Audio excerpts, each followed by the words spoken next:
바랍니다. 오늘 우리에게 주시는 하나님의 말씀 보겠습니다. 하나님의 말씀은 요한복음 11장 25절 26절 말씀입니다. 요한복음 11장 25절 26절 두 절 말씀인데 우리 다 같이 한 목소리로 봉독하도록 하겠습니다. 다 같이 봉독합니다.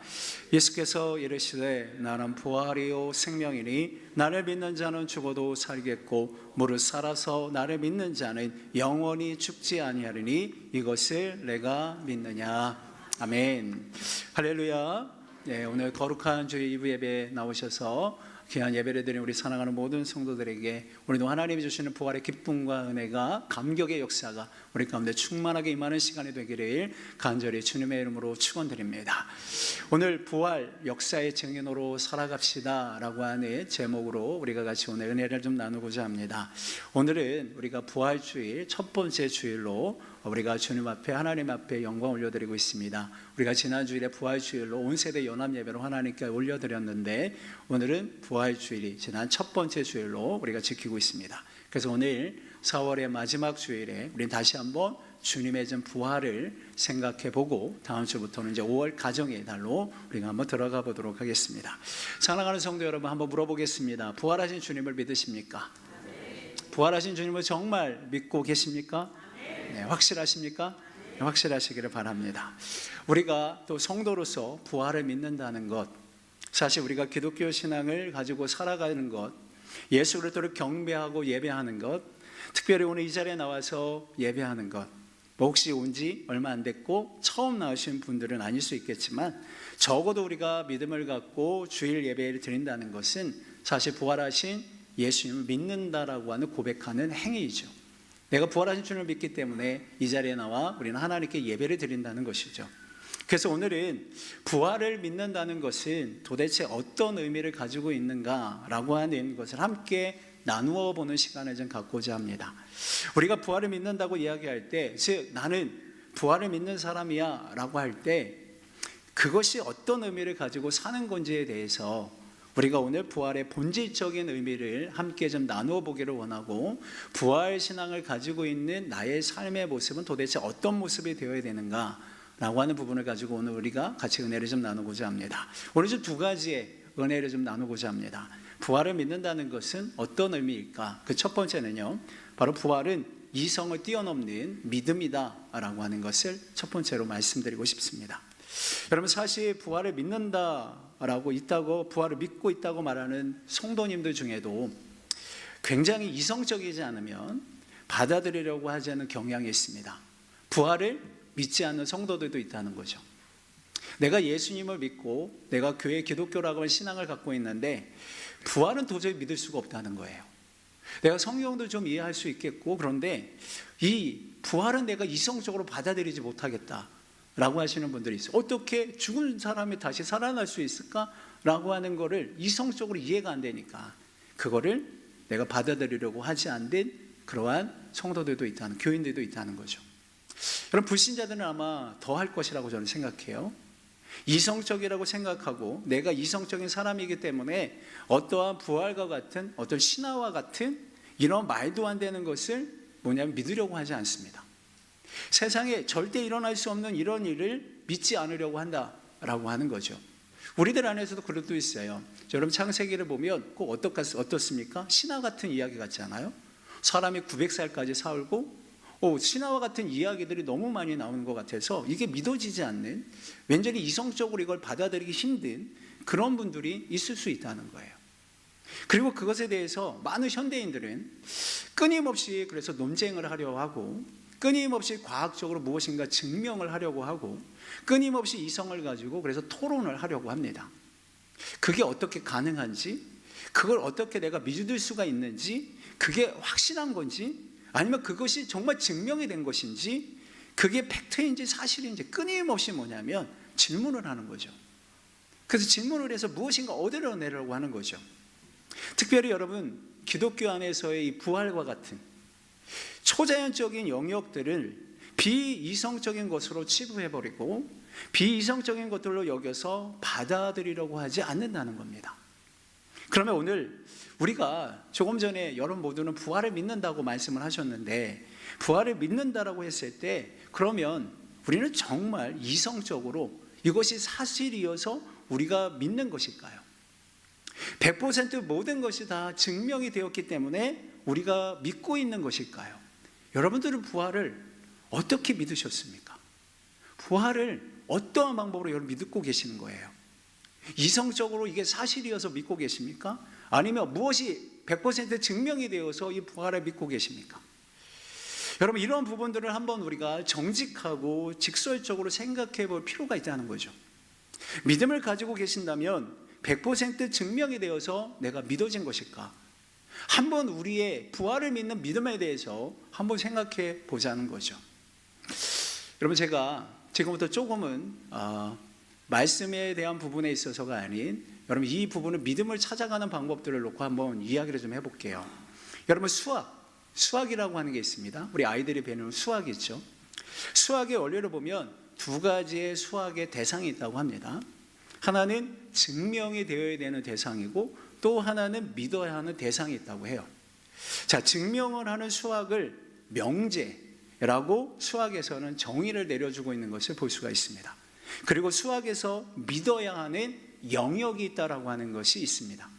그래서 그 믿어야 하는 영역을 수학에서는 뭐라고 이야기하는가 하면 공리라고 이렇게 명명하는 것을 볼 수가 있습니다. 여러분, 수학은 끊임없이 뭐냐면 증명해내는 학문이에요. 삼각형 내각의 합은 항상 180도다라고 하는 명제가 있습니다. 그러면 이 명제를 수학은 뭐 해야 되는가 하면 끊임없이 증명해내는 거, 풀어내는 과정이에요.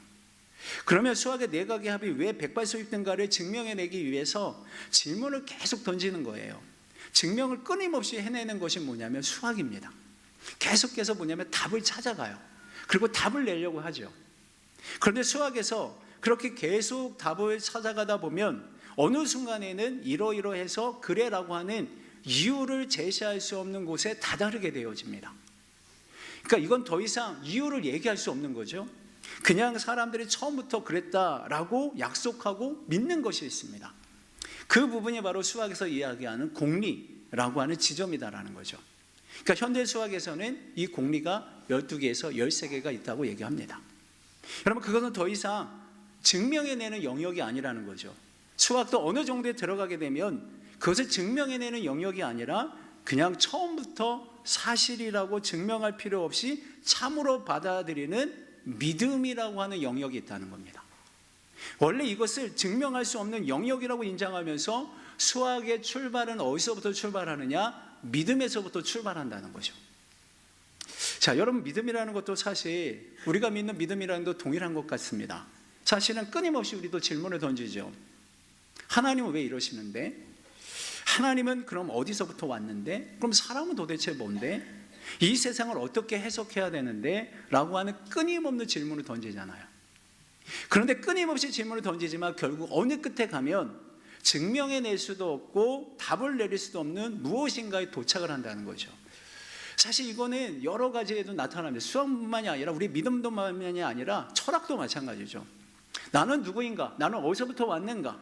이 생각은 어디서부터 왔고 이 생각을 하고 있는 나는 도대체 누구인가? 끊임없이 나그는 누구인가를 들어가면 그 끝에는 질문할 수 없는 영역이 나온다는 거예요. 여러분, 과학도 마찬가지죠. 과학에도 뭐냐면 끊임없이 무엇인가를 증명해내는 게 과학 아닙니까? 현상들의 법칙을 위해서 끊임없이 증명해서 증명된 법칙들이 있어요. 특별히 이 불변의 법칙이라는 것들이 있죠. 즉 한마디로 얘기하면 질량 보존의 법칙, 에너지 보존의 법칙, 만유인력의 법칙 등 이러한 불변의 법칙이라고 하는 그런 변하지 않는 법칙들도 있는 거죠. 과학 또한 이 세상에 있는 현상들을, 자연들을, 물질들을 끊임없이 과학으로 뭐냐면 증명해내려고 해요. 이 물은 누가 만든 걸까? 이 지구는 어디서부터 존재한 걸까? 이 지구가 이러이러한 물질들이 이루어져 있는데 이 지구는 어떤 원리에 의해서 시작되어지는 걸까? 수많은 법칙들을 만들었지만 증명해내지만 과학도 마찬가지예요. 한계에 부딪힙니다. 더 이상 증명할 수 없는 영역이 있는 것을 과학도 마찬가지라는 거죠. 그때부터 어디로 들어가죠? 증명하는 법칙이 아니라 이제는 가설과 같은 이 론이라고 하는 이름을 붙여서 믿음으로 들어가는 영역으로 갑니다. 그래서 믿음에서부터 시작되는, 그래서 다시 법칙을 찾게 되어지는데, 그게 무엇인가 하면 우리가 너무나도 잘 아는 진화론, 창조론이라고 하는 이름을 붙이게 되어지죠. 법칙이 아직 증명되지는 않았지만, 확증되지는 않았지만, 이제 뭐예요? 그걸 믿음으로 들어가 보자는 거예요. 가설을 세워서 믿음으로 한번 생각해 보자는 겁니다. 결국 이렇게 시작하지 않았을까라고 하는 믿음으로 과학의 영역도 결국 거기서부터 시작되어지는 거죠. 여러분, 사람들이 똑똑해서 수학, 과학 등 모든 것을 증명하고 모든 것을 탐구하고 연구할 수 있을 것 같지만, 사실 들어가다 보면 결국 수학도 마찬가지고 과학도 마찬가지고 철학도 마찬가지고 무엇에 의해서 시작될 수밖에 없는가 하면 바로 믿음이라는 것에서부터 시작될 수밖에 없다는 거예요. 믿음에서부터 모든 게 시작된다는 거죠. 왜? 라고 하는 것을 계속 묻다 보면 결국 그 끝으로 가보면 더 이상 왜라고 하는 물을 수도 증명해낼 수도 없는 그 영역 앞에 다다르는 것이 인간의 한계라는 거죠. 그래서 이 세상의 모든 세계관들은 다 믿음에서부터 출발되고 있다는 거예요. 여러분, 신은 존재하는가? 끊임없는 질문이에요. 신은 존재하는가? 성경은 정말 사실만을 기록해 놓은 책인가? 라고 하는 모든 것은 깊이 들어가면 결국 뭐에 의한 것일까요? 바로 믿음에 대한 부분입니다. 믿음으로 말미암아야 한다는 것을 발견할 수밖에 없어요. 결국 우리의 신앙의 모든 부분도 어디서부터 시작되어지느냐? 바로 믿음에서부터 시작되어진다는 거예요. 여러분, 그럼 기독교만 이런 믿음에 근거할까요? 그렇지 않아요. 여러분, 신이 존재하지 않다고 주장하는 사람들이 있습니다. 특별히 무신론자들이요. 여러분, 무신론자들은 결국엔 신이 존재하지 않는다에 대한 것을 자기가 증명하지만 결국 무엇인가 하면 그것은 그 사람의 믿음인 거예요. 신은 존재하지 않는다라고 믿는 거죠. 굉장히 이성적으로 자신이 무신론자라는 것을 설명하지만 결국에는 신이 없다라고 하는 것을 자기도 믿고 있어야 한다는 거예요. 믿음에서부터 시작인 거예요.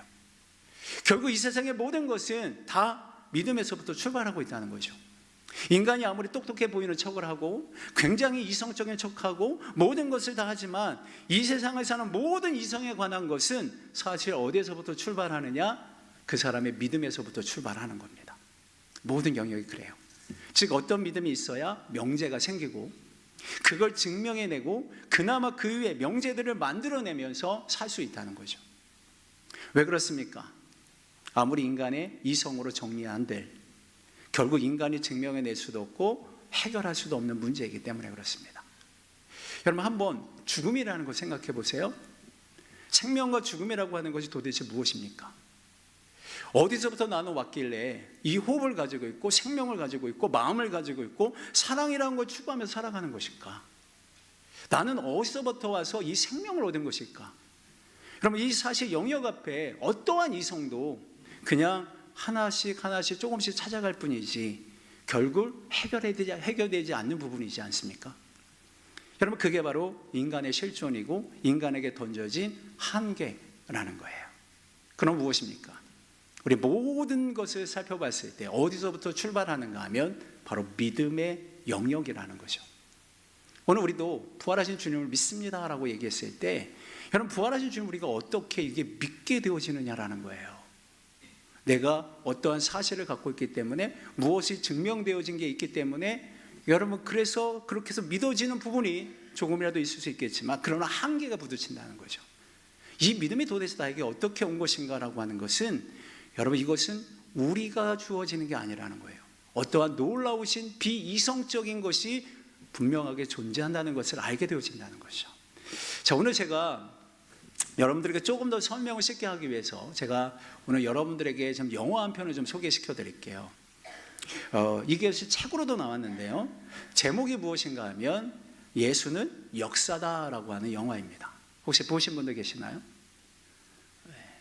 드라마 같은 거 참 좋아하시는데 이런 예수는 역사다라고 하는 부분들도 한번 보시면 좋을 것 같아요. 저희 교육자들은 한번 그때 상영할 때 극장에 가서 예수는 역사다라고 하는 걸 전체적으로 봤거든요.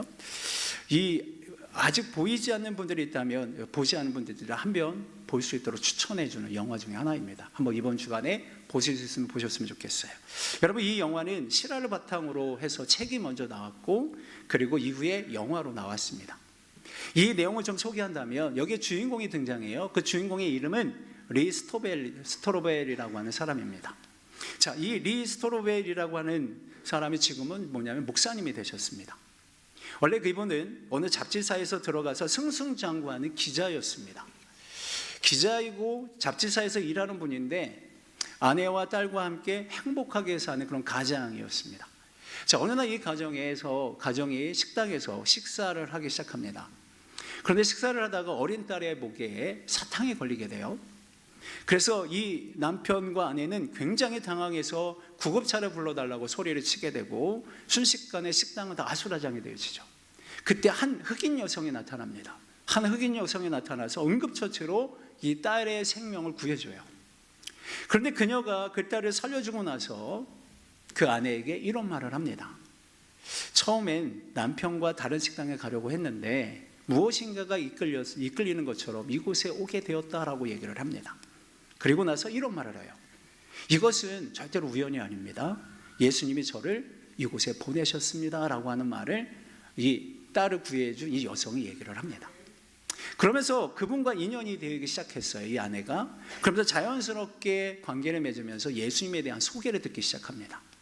결국 아내는 교회로 가게 되고 주님을 인격적으로 만나면서 더 깊은 신앙의 세계로 들어가게 되어져요.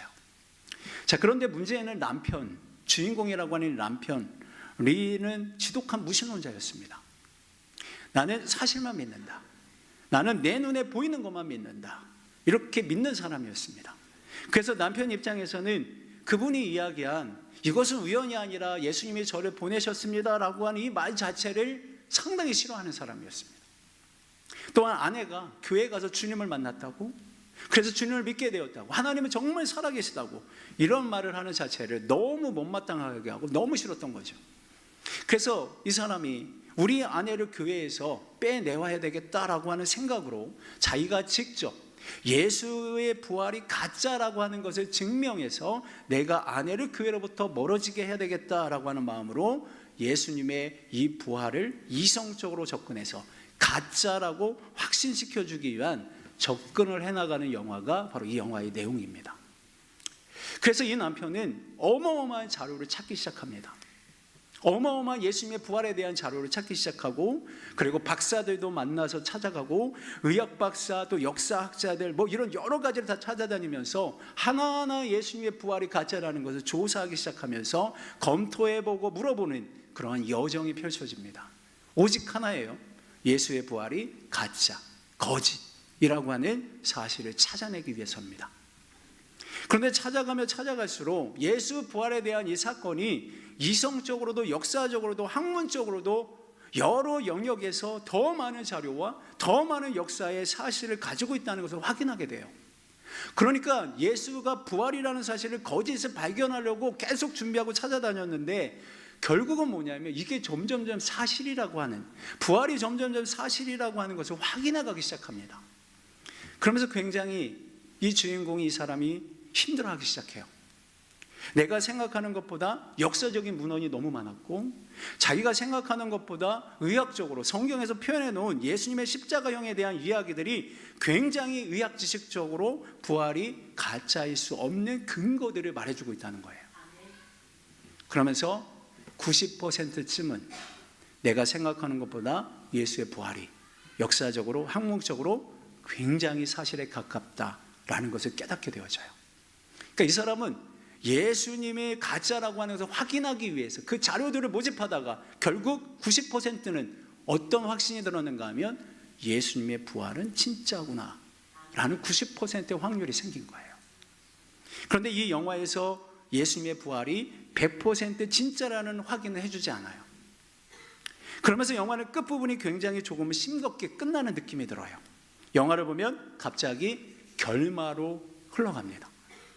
왜 그러는가 하면 남편이 열심히 증거를 찾다가 마지막에 예수님의 부활을 자기도 받아들이고 믿게 되었는데 그 믿게 된 부분을 이렇게 묘사해 주고 있어요. 갑자기 자료들을 쭉 살펴봅니다. 아까 여러분 그 포스터 화면 보셨죠? 그게 뭐냐면 거의 마지막 장면이에요. 저 준비한 자료들을 쫙 살펴봅니다. 예수님의 사진도 보고 십자가도 보고 쭉 살펴보다가 이렇게 표현해요. 하나님, 당신이 이겼습니다. 하나님, 당신이 이겼습니다. 이러면서 조금 단순하게 예수님의 존재를 갑자기 인정하고 받아들입니다. 그래서 우리는 영화를 보다가 어떻게 된 거지라고 질문을 할 수 있습니다. 그런데 이 영화에서 이야기하고자 하는 숨겨져 있는 믿음에 대한 한 포인트가 있습니다. 하나님, 당신이 이겼습니다 라고 하는 말하는 이 장면 전에 영화에서 무엇을 표현하냐면 아내가 남편을 위해서 기도하는 장면이 나옵니다. 아내가 남편을 위해서 기도하면서 그 기도의 음성과 남편이 열심히 팩트를 찾아가는 장면이 오버랩되면서 주님의 음성이 흘러나오는 거예요. 주님에 대한 기도의 음성이 나오는 거죠. 그 남편을 위한 기도의 음성은 이런 것이었어요. 에스겔 37장 26절에서 20절의 말씀을 인용해서 하나님, 저희 남편에게 굳은 마음을 제거해 주시고 새 영을, 새 마음을 부어주십시오 라고 하는 기도였어요. 이렇게 남편을 위해서 기도하는 장면이 그가 열심히 찾아다니는 장면과 서로 오버랩이 되는 거죠.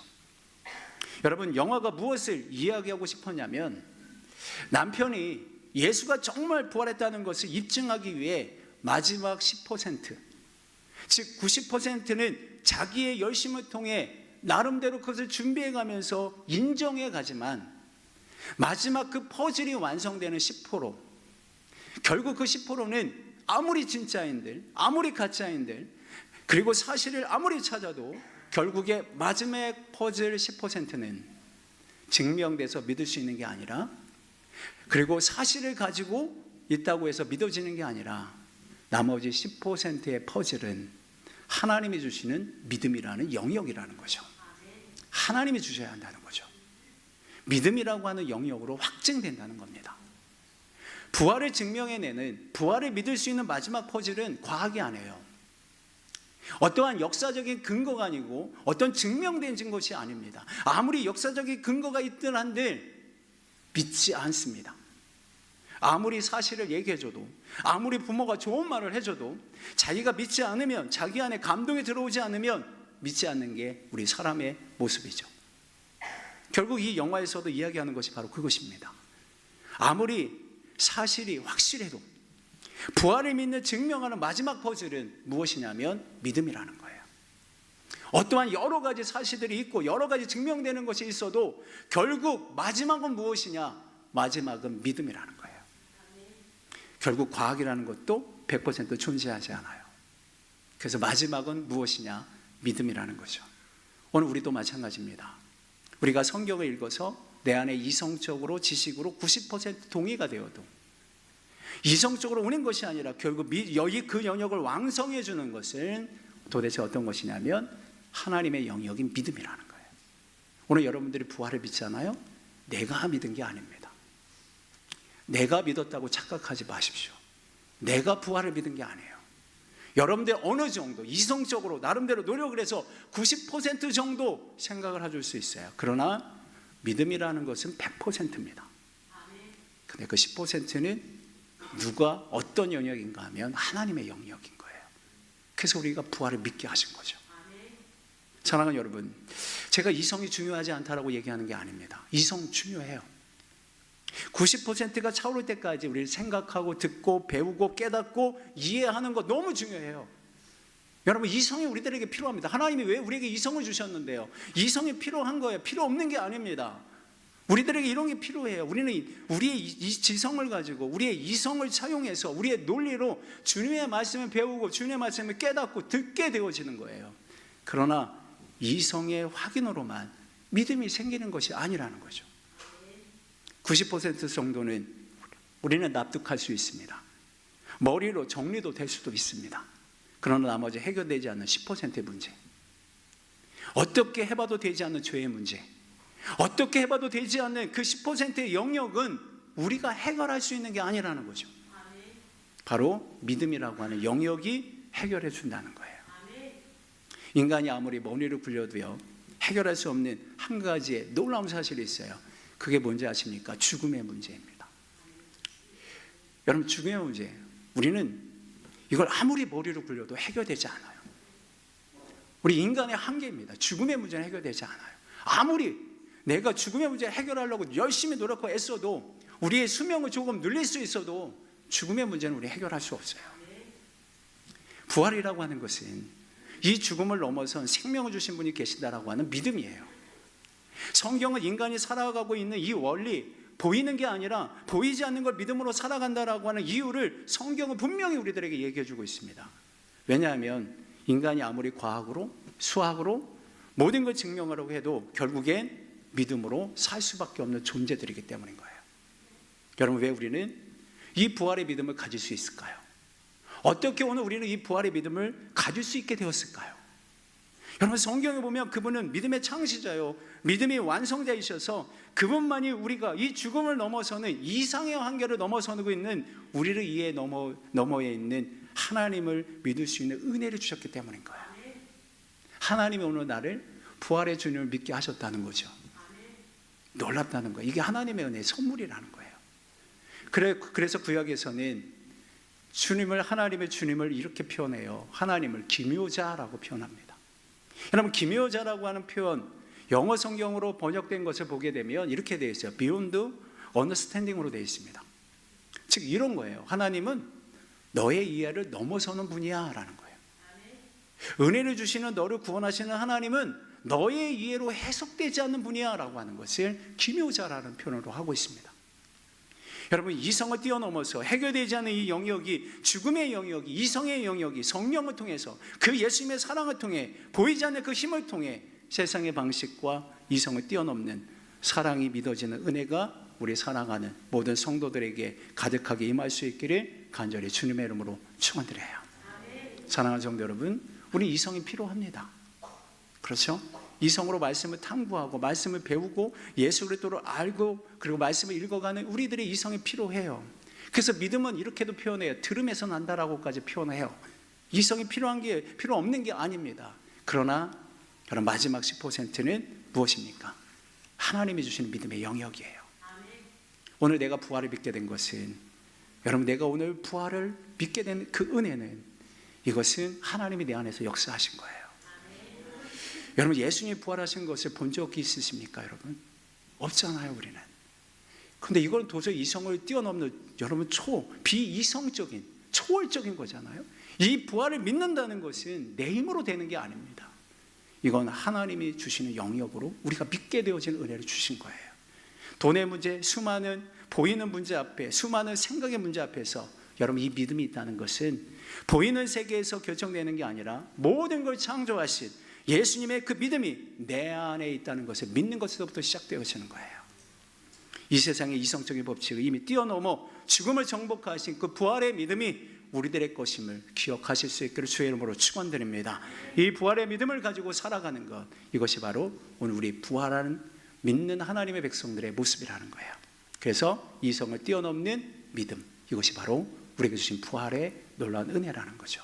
사랑하는 성도 여러분, 이성을 뛰어넘는 이 믿음, 우리에게 주신 이 믿음을 가지고 부활신앙으로 날마다 승리해 나가는, 흔들리지 않는 우리 성도님들이 되시기를 간절히 주님의 이름으로 축원드립니다. 마지막 한 가지만 더 간단하게 나누면, 두 번째, 더 나아가 그렇다면 우리가 부활을 믿는다고 한다면, 부활을 우리가 믿고 있다고 한다면, 이 영역을 하나님이 주셔서 우리가 부활을 정말 믿고 있다고 한다면, 이제 부활을 믿는 자의 삶의 모습이죠. 그래서 두 번째 주시는 은혜는 이것입니다. 부활은 생명과 사랑으로 채워져 있다는 거예요. 여러분, 우리가 부활을 믿는다고 할 때 부활에 대한 정의가 필요합니다. 부활은 100% 사랑과 100% 생명으로 채워진 겁니다. 여러분, 우리가 이 시간 한번 가정해 볼게요. 우리들이 만약 예수님이라면, 만약 오늘 내가 예수님이라고 하면, 이게 가정입니다. 진짜가 아니고요.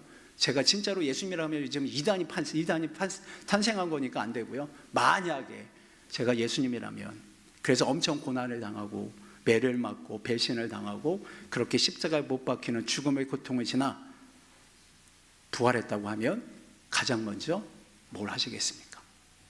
내가 만약에 예수님이라면, 그래서 그 모진 고통을 다 당하고 십자가에 죽음을 당하고 부활했다면 가장 먼저 뭘 하시겠어요?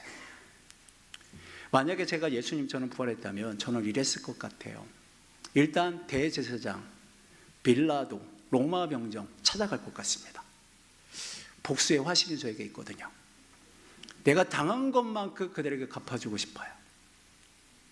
대제사장들을 향해서 정말 내가 당한 것처럼 모욕과 그 엄청난 고통을 당한 것을 그대로 갚아주고 싶고, 빌라도 네가 어떻게 과연 나를 넘겨줄 수 있어? 라고 하면서 빌라도에 대해서도 충분히 공격할 수 있고요. 로마 병정들 얼마나 많은 채찍을 가해서 예수님의 고통을 가했는지 내가 너희들 그렇게 똑같이 해주고 싶어 라고 할 수 있는 거죠. 다음은 누구를 찾아갈까요? 저는 제자들을 찾아갈 것 같아요. 너희들 내 눈앞에서 어떻게 배신하고 다 도망갈 수 있어? 너희들이 어떻게 이럴 수가 있어? 내가 받은 대로 너희들에게 다 갚아줄게. 그럴 수 있어요. 그리고 베드로가 갈릴리 바닷가에 고기 잡고 있을 때 옆에 가서 얘기하겠죠. 베드로 잘 살고 있니? 살만하니? 베드로 배반하고 잘 사는구나 라고 얘기할 수도 있어요. 여러분, 우리라면 그렇게 하지 않을까요? 저라면 그럴 것 같아요. 우리라면 부활해서 한 명 한 명 찾아다니면서 뭘 잘못했는지 하나 가르쳐주고, 지금 야단도 치고, 제자들에게는 너희들 제자될 자격 없어, 제자직 박탈, 이렇게 하지 않을까요?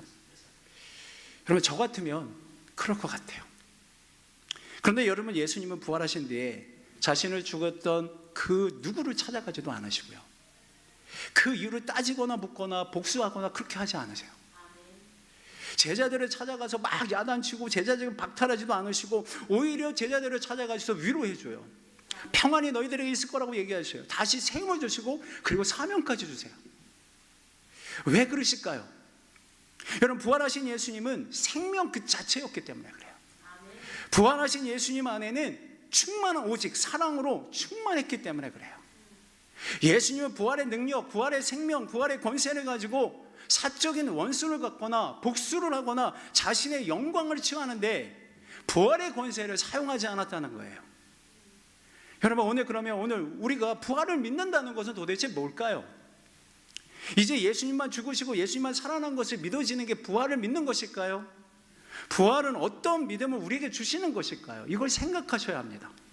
그분이 나의 죽음의 문제를 해결하신 죄의 사함을 받게 하셨다라고 하는 믿음을 넘어서서요, 그 믿음 안에 예수님만 죽고 예수님만 부활하신 믿음이 아니라, 예수님만이 죽고 예수님만 부활해서 끝난 게 아니라, 그걸 믿는 게 아니라, 여러분, 이 믿음은 예수님이 죽으실 때 나도 함께 죽은 것이고요, 예수님이 부활하실 때 나도 함께 부활해서 죽음과 부활과 함께 연합되어진 존재로 다시 태어나는 것을 믿는 게 부활신앙입니다. 이게 부활신앙이에요. 그래서 로마서 6장 5절에 여러분 이렇게 우리들에게 말씀해 주고 있어요. 우리가 그의 죽으심과 같은 죽음으로 그와 연합하는 사람이 되었으면 또한 분명히 그의 부활하심과 같은 부활로 그와 연합하는 사람이 될 것입니다 라고 말해요. 만약 우리가 그의 죽으심과 같은 모양으로 연합되어졌다면, 주님과 함께 나도 죽었다고 한다면, 그러면 주님의 부활하심과 같은 모양으로 나는 연합된 자가 됐다는 거예요. 이것이 우리가 십자가 부활을 믿는 믿음의 사실입니다. 8절과 9절은 이렇게 얘기해요. 우리가 그리스도와 함께 죽었으면 그와 함께 우리도 또한 살아날 것임을 믿습니다. 우리는 그리스도께서 죽은 사람들 가운데 살아나셔서 다시는 죽지 않으시며 다시는 죽음이 그를 지배하지 못할 것을 압니다 라고 말해요. 11절은 또 이렇게 말하죠. 이와 같이 여러분도 여러분 스스로가 죄에 대하여 죽은 사람이요 하나님에 대해서는 그리스도 예수 안에서 살아있는 사람이라는 것을 알아야 합니다, 믿어야 합니다 라고 하는 거죠. 여러분, 즉 우리가 부활을 믿는다는 것은요, 예수님의 부활만 믿는 게 아니라 하나님의 목적은 한 가지예요. 우리들은 예수님 안에 포함시키기 위해서 예수님의 십자가에 죽게 하시고 부활하게 하신 거예요. 모든 믿는 자를 어디에? 예수님 안에 다 포함시키신 거예요. 그분의 죽음에 우리도 포함되어져서 더 이상 죄에 대해서 종노릇되지 않게 하신 거예요. 그리고 예수님이 부활할 때 그 부활에 우리도 함께 포함되어져서 그분의 생명과 함께 이제 그분을 믿게 되어질 때 주님 부활하셨어요가 아니라 나도 새롭게 부활한 존재로 그 믿음을 믿는 자의 모습으로 살아가게 된 은혜를 누리게 된 자가 되었다는 것을 선포하는 거예요. 그래서 우리가 부활을 믿는 사람이라고 말하는 것은 죄에 대하여 사망에 대해서 죽은 자이고 사망이 다시는 나에게 존재할 수 없다는 것을 진리로 내 마음 안에 새기고 믿는 것을 이야기하는 겁니다. 그러므로 내 안에 뭐가 있는 거예요? 주님의 생명과 사랑이 있다는 거예요. 내가 부활의 주님을 믿는다는 것은 그 주님의 100%의 생명과 100%의 사랑이 오늘 내 안에 같이 연합되어져 있다는 거예요. 그래서 사망의 정서, 복수의 정서, 두려움의 정서, 불안의 정서, 이 모든 것을 이제는 생명이시고 사랑으로만 가득 차 계신 주님의 부활과 연합되어져 있기 때문에 이제 나는 더 이상 죄에 대하여, 두려움에 대하여, 이 세상의 죄로 말미암아 찾아온 모든 불신에 대하여, 모든 믿음 없음에 대하여, 미움에 대하여 그리스도 안에서 나는 죽었고 예수님이 가지신 100%의 생명과 100%의 사랑만이 나에게 있는 것이라고 믿는 것이 바로 내가 부활을 가지고 있다라고 하는 신앙의 고백인 거예요. 이게 부활신앙을 가진 자의 모습이에요. 오늘 여러분들이 부활을 믿는다고 하셨잖아요. 부활을 믿는다는 것은 뭐냐면 100%의 하나님의 생명이, 100%의 그 주님의 사랑이 내 안에 연합되어진 거예요. 그래서 순간순간 두려움이 찾아올 때, 순간순간 이성적인 감정과 그 다음에 마음과 미움이 우리들을 사로잡을 때 우리 기억하셔야 돼요.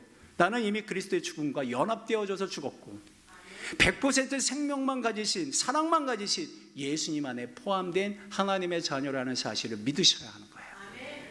그래서 우리는 이 세상의 부활을 믿는 사람은 어떻게 살까요? 세상에 복수를 전하는 통로가 아닙니다. 세상에 미움을 전하는 통로가 아니에요.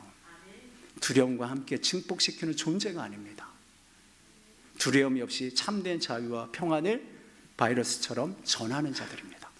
그 하나님의 생명을, 그 하나님의 사랑을 전하는 자들인 거예요. 기쁨만을 전할 수 있는 자들인 거예요. 이 모습이 부활을 믿는 자들에게 주신 능력이고 우리에게 주신 선물입니다. 사랑하는 성도 여러분, 한번 생각해 보세요. 나는 부활신앙인가? 내 안에 부활에 놀라운 은혜가 있으신가? 생각해 보세요. 나는 세상에 하나님의 생명과 사랑을 전하는 자인가? 우리가 부활을 가지고 있다면, 우리가 부활을 정말 믿는다고 한다면 우리들의 삶으로 흘러나와야 한다는 거예요. 그것이 진정한 신앙인의 모습이라는 거죠. 여러분, 이 부활의 그 믿음을 가지고 우리의 삶에 아름다운 영향을 끼쳐나가는 성도님들이 되시기를 간절히 주님의 이름으로 축원드립니다. 말씀 정리할게요. 우리 말씀을 정리하면서 다시 한번 앞에서 소개했던 영화를 잠깐 소개시켜드리고자 해요. 예수는 역사다에서 남편이 믿음을 갖게 되었음을 이제 아내에게 얘기해 줍니다. 아내에게 이렇게 고백을 해요. 내가 예수님을 믿게 됐어. 나는 예수님을 믿어 라고 얘기할 때 아내가 굉장히 놀라고 기뻐합니다. 그러면서 믿음을 갖게 된 이유를 이 남편은 아내에게 설명해 줍니다. 내가 믿음을 갖게 된 요인 중에 하나는 지식도 있었고 많은 사실도 있었고 증거도 있었지만 그것들 때문이 아니라 내가 믿음을 갖게 된 것은 가장 중요한 이유 중에 하나는 바로 당신 때문이야 라고 얘기했어요. 그러면서 이렇게 말을 이어갑니다. 나를 계속해서 사랑해 준 당신, 결코 포기하지 않고 날 끝까지 믿어주고 날 끝까지 기다려준 당신, 변하지 않는 당신의 사랑이 나에게 믿음을 갖게 해주었어 라고 고백을 했다는 거예요. 여러분, 아내가 보여준 사랑 때문에 그 불신자였던, 그 무신론자였던 남편에게 뭐가 들어간 거예요? 믿음이 들어간 거예요. 여러분, 아내가 보여준 이 사랑은 도대체 어디서부터 온 것일까요? 부활을 믿는 사람이 되었기 때문이에요. 아내에게 찾아온 부활의 능력 때문인 거예요. 부활을 믿는 자들은 이런 모습을 갖춥니다. 그 아내의 마음 가운데 찾아온 예수님의 사랑과 생명이 일하기 시작했을 때 자신의 남편을 위해 기도할 수 있게 됐고, 남편을 품을 수 있게 됐고, 남편을 사랑할 수 있게 된 거죠. 여러분, 부활을 믿는다는 것은 그냥 구원 티켓이 아니에요. 우리는 자꾸만 구원 티켓으로 생각하고 그냥 나 천국만 가면 되지 이렇게 자꾸만 생각을 해요, 우리들은. 여러분, 부활을 믿는다는 것은 그냥 구원 티켓이 아니고 종교가 아니에요. 우리들이 오직 사랑 안에 살 수 있게 된 존재가 된 거거든요. 우리들의 삶 가운데 100%의 그 생명의 능력이, 그 기쁨이, 그 자유가 우리 안에 역사되었음을 믿는 믿음이라는 거예요. 이게 부활신앙인 거예요. 그러니까 오늘 우리는 부활주일, 지난주에 같이 보냈지만 우리는 매 순간이 부활인 거죠. 매 순간이 부활의 기쁨을 가지고 살아가는 거잖아요. 왜냐하면 내 안에 내 안에 계신 예수님이 100%의 그 생명과 100%의 그 놀라운 사랑이, 기쁨과 자유가 우리 안에 있기 때문에 그런 거예요. 저는 우리 하늘빛교회가 모든 성도님들이 이 부활의 산 증인이 되시기를 주의 이름으로 간절히 축원드려요. 부활은 100%의 생명과 100%의 사랑으로 채워진 겁니다. 그래서 두려울 필요가 없는 거예요. 그 믿음을 주님이 우리에게 선물로 주신 거죠. 세상의 모든 우울과 세상의 모든 두려움과 세상의 방식이 무력화되어지는 이 사랑으로 일할 수 있는 부활을 믿는 우리 사랑하는 성도님들이 되시기를 주의 이름으로 간절히 축원드려요. 그래서 우리 교회가 또 우리 사랑하는 성도님들이 우리 주변에 부활의 생명으로, 부활을 믿는 믿음으로 살아감으로 인해서 옆에 있는 계신 분들이, 아니면 여러분의 가정 안에 계신 분들이 당신을 보니까 하나님을 살아계신 것 같아, 예수님이 살아계신 게 믿어져, 당신의 삶을 보니까 이제 예수님이 살아계신 것이 거짓이 아닌 것 같아 라고 하는 은혜를 끼칠 수 있는 성도들이 되셔야 한다는 거예요. 이게 부활신앙을 가진 자의 모습이라는 거예요. 그럼 오늘 우리는 질문을 던지죠. 나는 부활신앙을 가지고 있는가? 여러분의 가정 안에서 예수님이 살아계신 게 믿어지는 삶을 사십니까? 여러분의 주변에 있는 많은 사람들에게 그 예수님의 생명과 사랑을 전하면서 예수님이 정말 거짓이 아니었구나라고 하는 그 생명과 사랑을 전하고 계시나요? 오늘 우리들에게 한번 질문을 던져봤으면 좋겠어요. 우리 처음에 질문에 부활하신 주님을 믿습니까? 했을 때 여러분들은 아멘으로 하셨어요. 그렇다면 우리는 부활을 믿는 사람들이죠. 그럼 우리들의 삶이 어떻습니까? 다시 한번 뒤돌아보십시오. 이 부활을 믿는 것은 나의 영역이 아니라 하나님이 주시는 영역이에요. 우리는 하나님이 나에게 예수님이 부활하셨다는 것을 믿게 하시는 놀라운 은혜의 선물을 주셨어요. 그 선물 안에는 예수님의 100%의 생명과 예수님의 100%의 사랑이 들어가져 있어요. 연합되어졌어요. 그러므로 내가 부활의 신앙을 가진 자는 사랑으로, 생명으로 살아갑니다. 사람들에게 증거하는 삶을 살아요. 이게 증인의 삶입니다. 오늘 우리들의 삶에서 이런 아름다운 삶을 살아내는, 그래서 많은 자들이 우리를 통해서 주님의 살아계심을 믿고 정말 살아계신 것이 거짓이 아니라는 것을 우리의 삶으로 보여주는 아름다운 성도의 삶을 걸어가는 성도인들이 되시기를 간절히 주님의 이름으로 축원드립니다. 기도하겠습니다.